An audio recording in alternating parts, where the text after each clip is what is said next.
عزاداری میں وہ ہمارے علماء بار بار یہ جملے کہتے ہیں، محرموں سے پہلے ہر سال ان کی کلپس آتے ہیں، میں سنتا ہوں کہ اپنی نگاہوں کو پاکیزہ کرو محرم سے پہلے، کیوں؟ ان نگاہوں سے تم نے حسین پر آنسو بہانے۔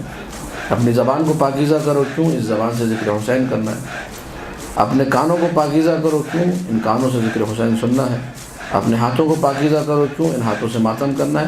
اسی طریقے سے تو ایک اہتمام جو ہے عزا کے لیے، وہ اہتمام نظر نہیں آتا۔ یعنی کتنے لوگ ہیں، آپ دیکھیے یہ پیغام آپ لوگ بھی دیجیے آگے مجالس میں، کتنے مومنین یا کتنی مومنات ایسی ہیں جو اسپیشلی مجلس میں آنے کے لیے مثلا وضو کرتے ہیں۔ آپ کو شاید کوئی 100 میں سے 2 لوگ ملیں گے، 5 10 لوگ مل جائیں گے زیادہ سے زیادہ۔ اکثر کو اہمیت کا اندازہ ہی نہیں کہ اس وضو کی جو عظمت ہے وہ کیا ہے۔ ایک چھوٹا سا عمل ہے بظاہر تو، لیکن یہ کہ کس قدر انسان کو طہارت کی طرف لے کر جاتا ہے، اس کے ذکر سننے کا اسٹائل چینج ہوتا ہے مجلس میں۔ عجیب و غریب تاثیر ایک وضو کی۔